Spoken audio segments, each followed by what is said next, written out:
Finally, tonight, I want to talk about a major community engagement process that begins tonight with your consideration and vote on the next steps in our facilities master planning process.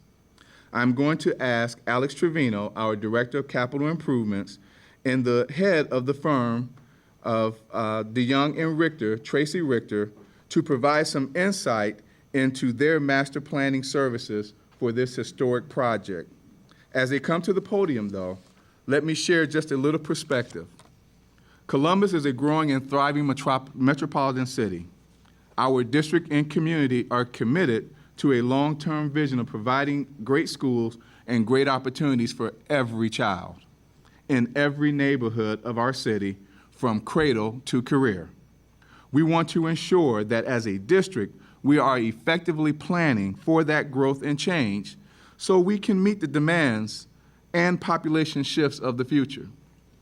Through this board's leadership, we have created a volunteer ad hoc committee of the Neighborhood School Development Partnership, and this special committee will be chaired by board members W. Shauna Gibbs and Dominic Peretti. This process will be a first of its kind for the district, pulling together and analyzing data, research, studies, and detailed budget and historical information that will help an informed decision-making process. And through the help of our consultant, DelONG-RICHTER, we will make this process inclusive of a variety of stakeholders across our district and community, because we know how diverse our community is. And it will be a transparent and collaborative process in order that our community will know what was occurring and when it will occur at each step of the way. After the brief presentation by Mr. Trevino and Mr. Richter, we will gladly entertain any questions that the board may have with Chief Operating Officer Maurice Oldham. At this point, let me ask Mr. Trevino to share some more and to introduce our guest. Thank you, Dr. Stanford. President Baker, Vice President Stewart, members of the board, Treasurer Bohoric, Internal Auditor Smith, Director Johnson, Deputy Superintendent Dr. Stanford. This evening, I'm pleased to present to you our outline for a bold new step in the Facilities Master Plan originally initiated by the district in 2002, when the board adopted the district's first comprehensive Facilities Master Plan. Authored in conjunction with the Ohio School Facilities Commission, that plan envisioned 128 new or renovated school projects to be constructed over a 15-year period that would house approximately 60,000 students. Now, 13 years into this initial plan, we have secured funding for 46 school projects to house over 23,000 students. 43 of those projects are complete, with the final 3 in construction and scheduled for completion over the 2016-2017 school year. While we are thankful for the voters' support and proud of this accomplishment, our work is far from complete. District demographics have shifted significantly from 2002, with decreases in our total enrollment and shifts in population density across our various neighborhoods. We've seen increases in our poverty rate, and we've seen increases in the need for special programming. It is time to reassess, reevaluate, reimagine what a comprehensive facility master plan for Columbus City Schools could look like. When I say comprehensive, we intend to evaluate all of our district's unique attributes, including grade banding, feeder patterns, attendance boundaries, school choice, our real estate holdings, administrative and support facilities, early childhood education, and adult education. We'll focus on providing a continuum of services that equitably support, from cradle to career, our general education, special education, and our accelerated students, providing accommodations for students with disabilities, our English language learners, and each student we serve. I want to reinforce our intention to honor the board's goals, particularly goals 2 and 3. While our pursuit will be to create learning environments that are student-centered, efficient, and stable, to reach that end, we will ensure that the district is accountable to the community's confidence in the district is restored. This facilities planning process will be collaborative, iterative, and transparent. At the board's direction, the formation of an ad hoc committee to oversee this process is proceeding. The ad hoc committee will make recommendations to the Neighborhood School Development Partnership, which will in turn make recommendations to this board. Selection of the ad hoc committee members is underway, with a focus on equitable representation geographically and from our various stakeholder groups. Finally, as we laid the groundwork internally to continue the work of our facilities master plan, we recognize that while our district staff has superior institutional knowledge of our own operations, we lacked both the manpower to complete this planning effort in a reasonable amount of time and the national expertise to look at our operations through an unbiased lens. Determining that the best course of action would be to bring a facilities master planning consultant on board, the district issued a request for qualifications, seeking vendors who could provide those services. 4 firms responded and were ranked. Based upon those rankings, the 2 highest rated firms were invited to present technical proposals of how they would accomplish this work, and the 2 highest ranked firms were subsequently interviewed. Based upon the interview, the firm recommended for the facility master planning contract is the firm of DelONG-RICHTER. This evening, I have Tracy Richter, CEO of DelONG-RICHTER, with me. He will now provide a high-level overview of the process envisioned for this facilities master planning process. Thank you, Alex. President Baker, Vice President Stewart, members of the board and district staff, and certainly members of the community. It's our pleasure to come here to present to you an overview of the process and to hopefully answer some questions you may have, some clarifying questions as we begin this process. I will start by kind of introducing who we are. We are a Franklin County firm, but we are a national firm. Our firm has worked in 48 states. I personally am a lifelong educator. I taught middle grades education before I found planning. Since I was 19, I started substitute teaching, and so it has been my passion for education from the beginning. I personally have worked in 23 states in the 15 years that I have done this. I've worked in districts from 1,000 to 300,000, and bring a perspective that hopefully is an objective perspective, but understanding that this planning is happening just across the street from where I live. And so our goal is to show you that there are plenty of ways that you can address facilities needs. And I think that a facilities master plan is a bit of a misnomer, because I believe that everything that was talked about, the education of students, transportation, food service, technology, all of those get included in the facility planning, because all of those make up what the facility does, and that supports our children. And so that is our goal. And so you know that. My personal goal is to service as many children as we can with the best facilities across this country, because they deserve it. And I wake up every day to do just that. We are pleased to bring in Future Think with us, who is Tracy Healy, who is an LEDE certified firm. But we don't bring her in just as a partner. Tracy Healy was an original member of the DeYoung & Associates group, who we are the next generation of. And Tracy and I have worked together for 15 years as partners, and we continue to work on projects across the country and even locally together. Her focus is enrollment, and her specialty is enrollment, although we have expertise in enrollment and geographic information systems analysis. And Tracy's expertise and her deep knowledge of your enrollment and your data will be a benefit to us to get a good jump start onto your process. So we already come in educated to your process of student data. And so we're excited that Tracy is going to be part of our team on this. Tonight's presentation, I'm going to take you through kind of the high level, but I'm going to divide it into scope of service, not necessarily sequence, but I will interject sequence as I go through that. And so I will try to make it clear that this is the order that we intend to go, but trying to group it together so we can see like services. Our first thing that we do in the process like this is we do a plan for planning. We believe that this could be our most critical meeting in the whole process. Our plan for plan meeting intends to invite committee chairs and district staff to start to walk through process, timeline, deliverables, all the things that are intended to make a clear pathway for what we want to accomplish.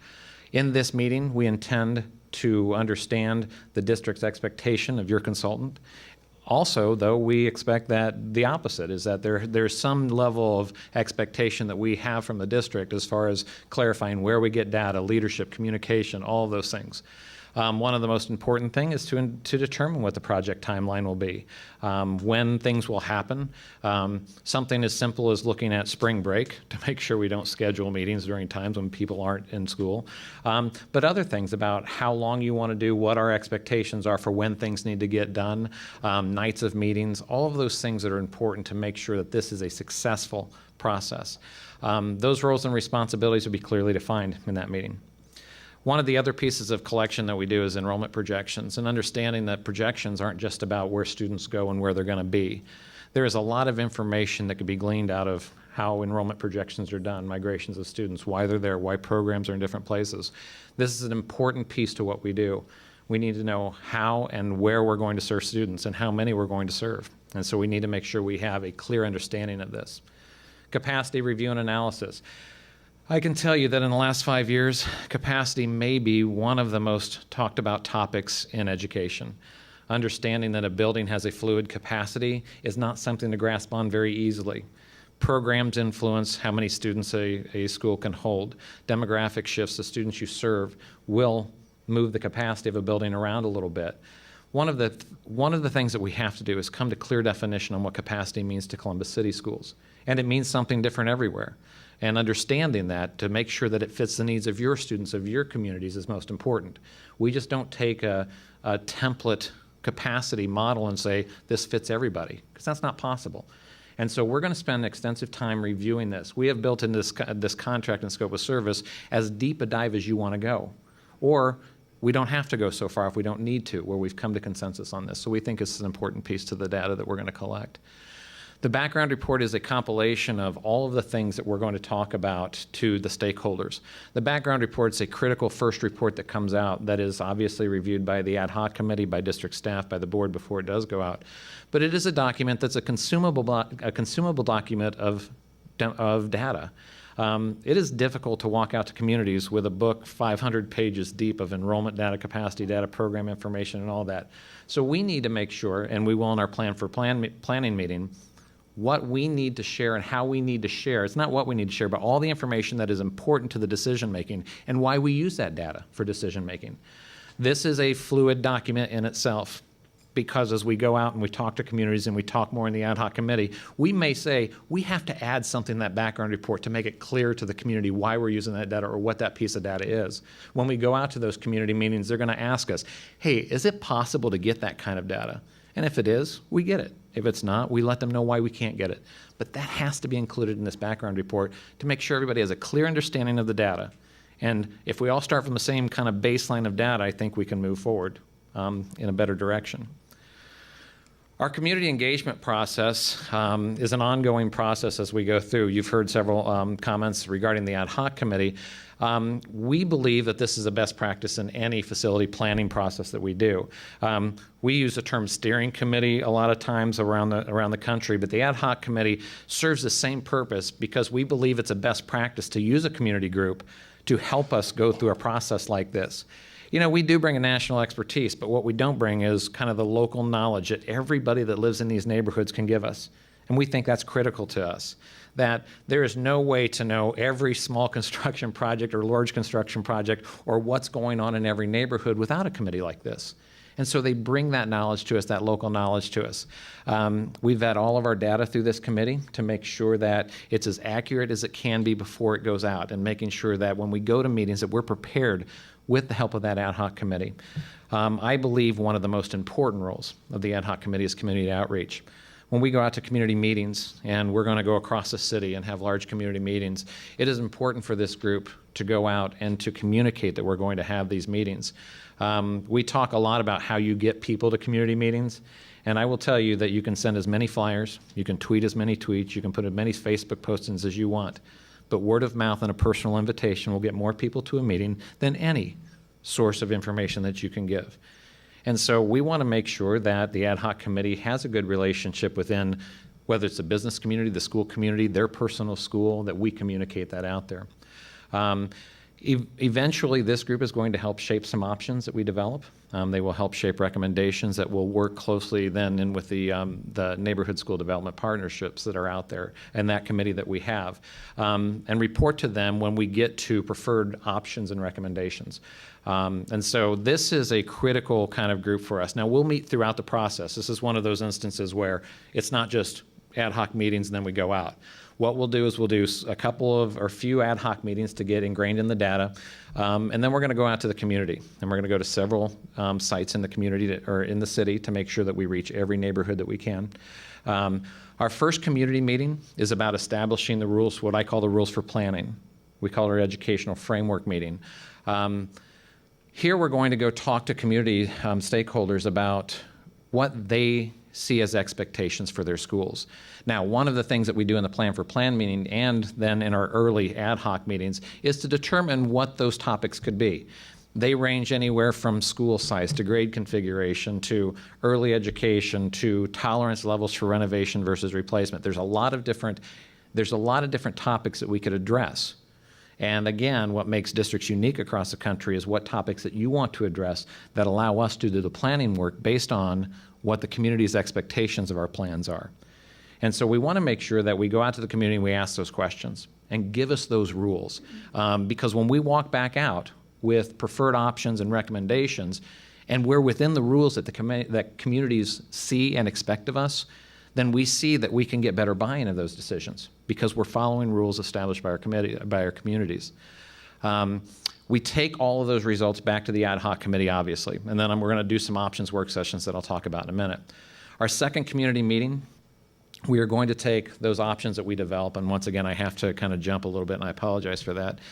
And we take options back to the community because if you learn nothing else in this work that we do, is that there's more than one way to solve a lot of things out there.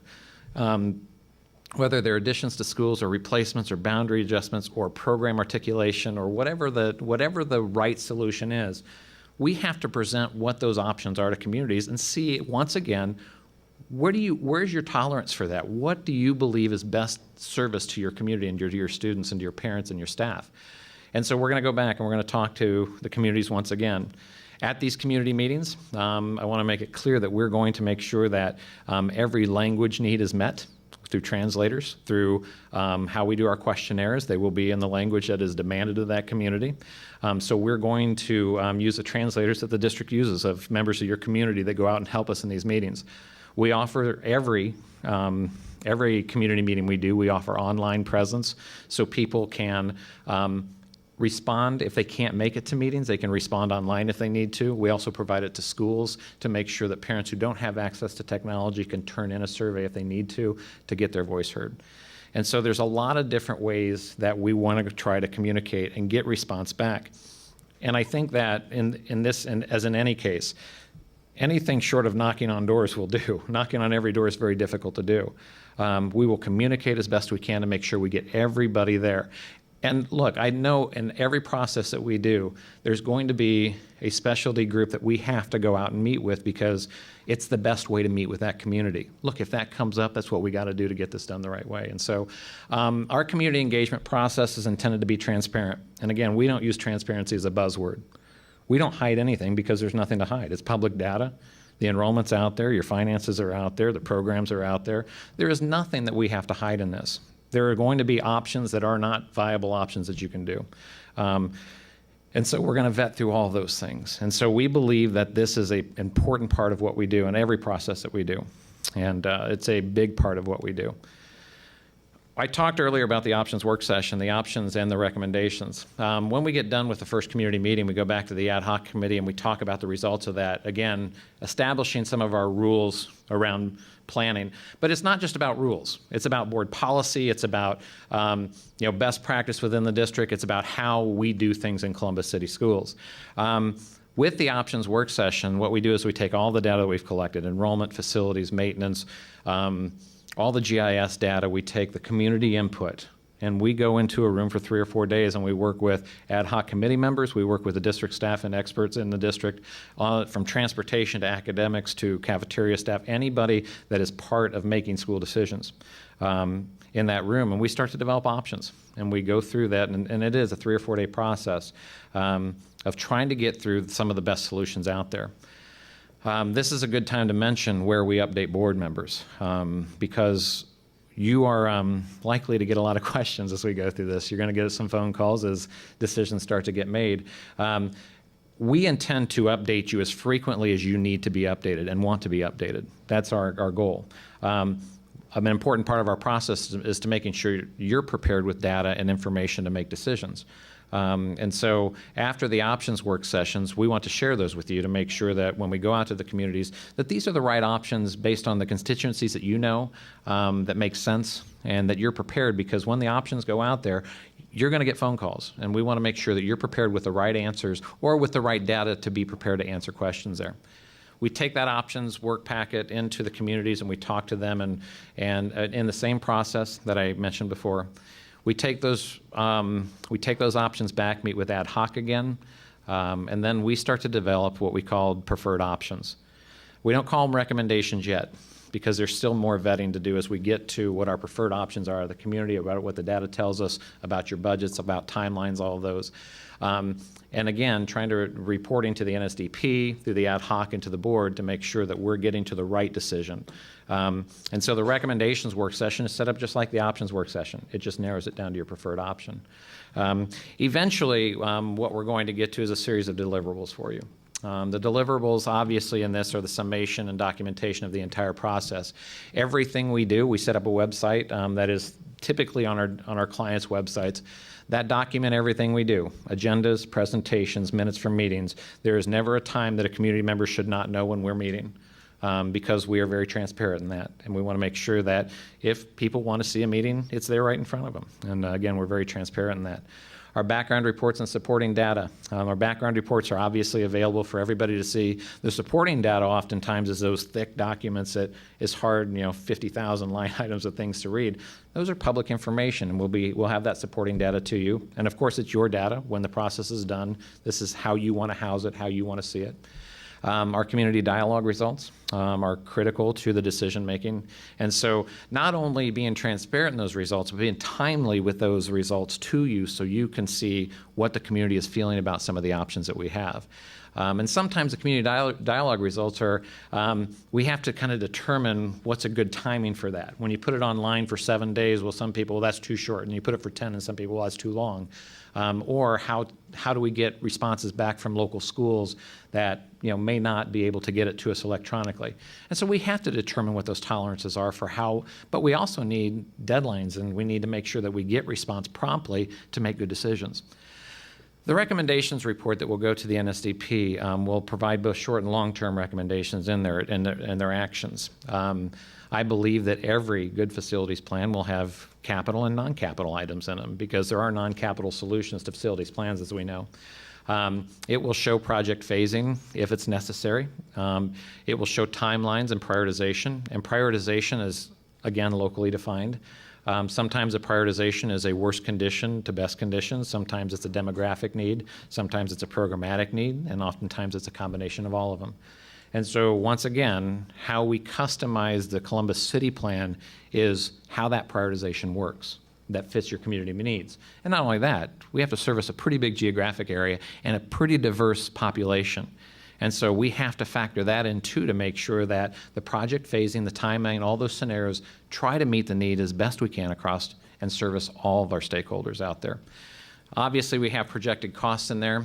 We believe that working with your FA or your underwriter at some point, or a combination of the two, will help us and advise us about where our costs are, how we can prioritize projects out there in time. So with that, that was about a 10-minute overview of a pretty complex process. I'm going to turn it back over to Alex, and he's right behind me, and then go to questions. So in conclusion, in tonight's consent agenda, you'll find legislation recommending a contract to the firm of DelONG-RICHTER to provide community engagement services and the services necessary to author a major revision to the district's facilities master planning process. And contingent upon your approval, we are prepared to move full speed into that planning process. And at this time, we'll be happy to take your questions. Thank you very much, Mr. Trevino. Thank you very much, Mr. Richter. Are there questions from board members? Mr. Peretti? Yes, thank you very much. Our community comment today, I think, is just a really, really good example of the importance of why we really need to get going on this right away. That and we've heard the capacity issues that we've had, and what sort of timeline for a district with as many buildings as we have, what does that normally look like? Sort of getting through this process and going through all these various steps for a district with 111 buildings around? 10. I was close. Good, I can take that. A lot of times what gauges the timeline is the amount of community engagement that each district demands and community demands. We do lots. Yeah, lots. So I would say a typical, and we work with a lot of districts in this size, 25 to 75,000. The typical process, I'm going to tell you, is going to be 6 to 12 months. It could be, if we have less community engagement, and sometimes we do, where it's only one community meeting because that's what the community kind of expects, it'll be 6 months. With an ad hoc committee, NSDP, with committees that we need to meet with, we could be, again, it's in a 6 to 12 month. I can't give an exact date. I think better answered after our plan for planning when you come to join us to go through all of those things that we need to consider when we do this plan. I'll yield this to my colleagues for further questions. Mr. Cole? Mr. Peretti actually asked my question. Yes, thank you. Board Member Reyes? Thank you. So kind of going around the same lines, so we are a large district, and we are a district that has a lot of constituency groups, and you kind of mentioned that there might be some need to go aside. How do you divide your community meetings? Do you look at past practices of other districts? Do you look at past practices that we've done? Because sometimes, we've divided the city northwest, southeast. Sometimes we've divided the city based on maybe specialty. We have a lot of specialty schools. We've decided sometimes you can kind of see what areas of town. I mean, we have some areas that are very loud, some areas that are a little bit more passive. How, in your experience, have you dealt with maybe a district similar to ours that requires that kind of division? Sure, I think there's a couple of approaches to this. I think you use both. I think that obviously we have done this in big districts across the country that we've seen some really good practices work. For instance, feeder patterns. To group in feeder patterns where people understand the schools. When we go to their community meeting, they understand the schools we're talking about. So that is a really good practice to do, because then people aren't wandering off in their mind about, I don't know anything about that school. The other thing that you mentioned I think is critical is that there are areas, you're right, that are going to get big turnout that may demand that a couple of meetings to make sure that we get everybody into a room is important. But that doesn't mean we ignore and give less effort to those that don't get to those. And then what we do is that we try to look at strategies locally, and this is where your background comes into, the district, when I say your, comes into play to say, this community doesn't go out unless you go to this function. And then you go to that function. I think every process does it. I think that the beauty of coming to work for the DelONG Group, and when I took over this company, was that we do what it takes to get the job done and done right. And if it demands going to a smaller group because they do a dinner on a something night, then we go to that group to make sure we can get their engagement. If we can't go, we prepare the district to go to that group because maybe it's more trusted that the district walk into that group instead of a consultant they've never met walking into that group. So I guess my answer isn't very clear as to the best way, because the best way is how your community reacts to that and how we're going to do that. I think, once again, I'll always defer to that plan for planning, because as we look at your board members and as representatives from the board, we're going to ask those specific questions. Where is it going to be difficult to get people, and what are our good strategies to get there? Where are we going to demand a couple of more meetings because of large turnouts? And so we'll blend it. And again, this is your plan. It's not the consultant's process to bring you in. And so we'll make those adjustments as needed for your communities. Couple more questions. Yes. So in your experience, when you've done this type of work, so if we approve the plan, does the length of time or the work, does it ever go beyond our cost? So is this a set cost, or are you saying we go longer than a year and a half because your community wants to talk a lot, which I'd rather hear more than less? With this, I don't want to be sitting at the table going, okay, now we got another 50,000 because we got to do another 3 meetings. So Look, I think that there are, I'd like to say that we've never really done a change order because that's not the business we do. I mean, we are a professional service. We're not architects or engineers.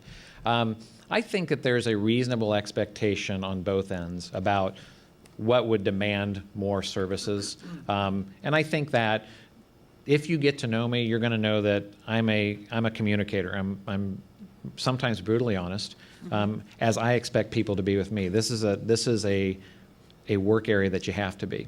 And so if I think there's a concern, or if the district thinks there's a concern about that, we talk about it then. Typically, it's not a concern. I can think of very few instances, but I think that this board, this city school district, is a very mindful district and respectful district of the services that are provided to you. And so I trust that that communication is going to be there when necessary. thank you. So you also mentioned in your presentation that it's not only a facilities type of review, but you're looking at grade structure, building capacity. So, and some of us have been here for a lot of that, for changing the grade structure, changing a feeder pattern, unfortunately closing a school. Are those things that you're going to come back with and discuss in those community forums? Yes, ma'am. If that is part of what the district wants to explore and where we see in that first community meeting, we're going to ask the questions about those things. I think those are all important discussions. I think, again, one of the benefits to our firm is that we don't come in with a predisposed idea of what's right. I'm going to tell you that every grade configuration you do will work. It's based on your community. Every school size will work based on how you operate the school. I don't have the luxury of telling you that there is one best way without meeting your community first. And so we have to address those things. I think when we get to the options, this is one of the more difficult parts of the process. And the only thing I can say is stay the course, because we will talk about boundary changes. We'll talk about consolidation of schools. Maybe it's we build one school for two, or maybe we won't. But we'll talk about things that are very difficult to talk about, emotional, certainly, and I hope it's emotional. I care about my schools, and so I expect that will happen.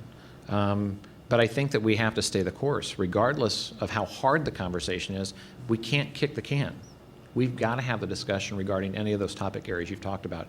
So I hope your expectation of me is that I do bring those to you. Yes, ma'am. Yeah. And then one more, and then there's always talk about the win-win districts and the win-win situations that we have here in our district. Are those conversations or those demographic numbers and influences going to be considered? I don't know if it's your question or as Alex is over there smiling. It might be Alex's question. Sure, no, I'll attempt to jump in on that one. So good timing. So we've had some very recent discussion about some major announcements in the news just in the past week about big developments that are planned for those kind of outer belt win-win locations. And so we're looking both at a lot of the infill that's happening in the core inner city, as well as those win-win areas where the future will tell, both in terms of how quickly those areas are developed and then whether those are going to be developed to attract households with no children, or whether they're going to be looking at starter homes potentially out in those win-win areas, so that we can do our best to make sure that we're trying to match our future capacity to what we expect to see. And so I just started having those conversations literally today with Tracy Healy, our partner who's working on the enrollment projection side, to make sure that we're looking at all those factors. Because who wouldn't want to come to our district with our best teachers? Absolutely. Thank you. Oh, Thank you. Other questions for Mr. Trevino or Mr. Richter? Yes, Ms. Hudson. Thank you very much. I guess I'm just still getting my arms around everything, and Alex has briefed us previously on, kind of issues up to this point.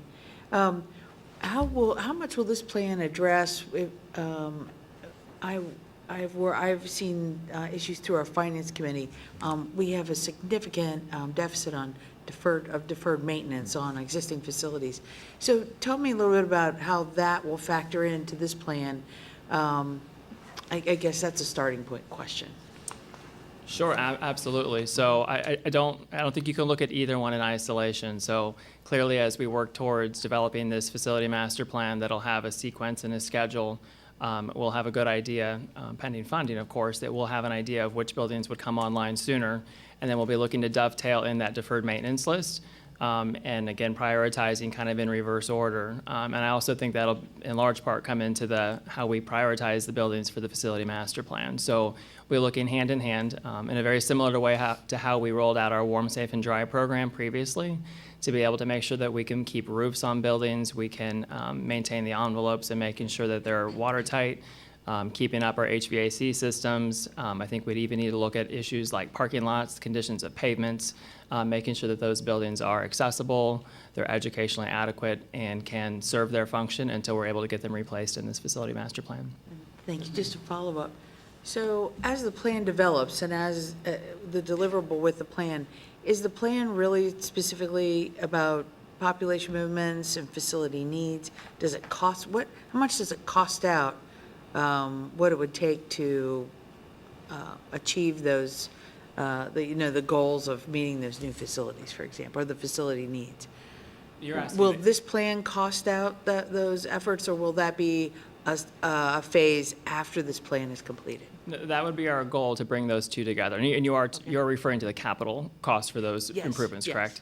So yeah, so absolutely, we've been working internally. We have a team that's been working on assessing all of our existing fleet of buildings, the legacy buildings, our administrative and operations sites, and making sure that we have a good understanding of the cost of what we need to invest back into those facilities to make sure we can keep them operational and, again, adequate until we're able to get them replaced or renovated.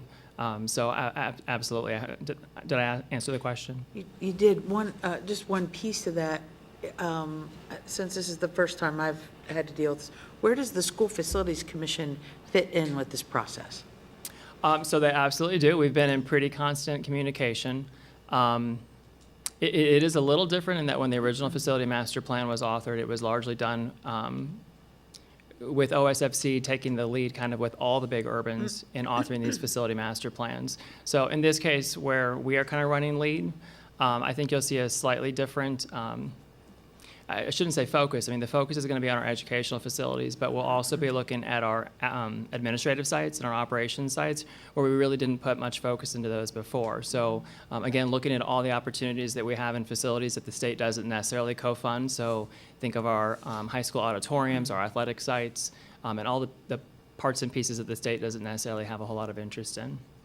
Oh, and just one final thing, and to that point, it made me think, will that also look at existing facilities, both used and vacant, in terms of, are this school use versus possibly, selling that for,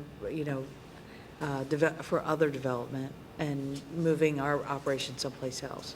Yeah, I would say all of the above. So I think we'll be looking at both our facility master plan projects that are complete, making sure we understand how well they're being utilized. We'll be looking at our legacy buildings and understanding what we need to provide in terms of new capacity in the facility master plan, and looking at our real estate holdings. To date, we've been able to hold on to some real estate. Some of that is vacant land. Some of it is actual operating buildings that are leased to third parties. I think as we look at some of the development you see across the city, it would serve us well to hold on to some of those sites where we think that there's the potential for future development that might give us enough critical mass to warrant future schools. I think it's pretty obvious that it would be very difficult in the future to acquire, a 7 to 9 plus acre site to be able to build a school into the future. And so to be able to have a strategic plan on how we hold real estate in areas that we think we might see future growth, and potentially work on partnerships with Rex and Park with the city to either, if we have vacant land that we don't have need for today, perhaps we enter into a midterm lease to be able to offer that to the community as green space, or continue leasing those properties to third parties where we can generate some rental income to offset our costs and still be able to protect that real estate for future needs. Any other questions from board members for Mr. Trevino or Mr. Richter? Thank you very much for your presentation.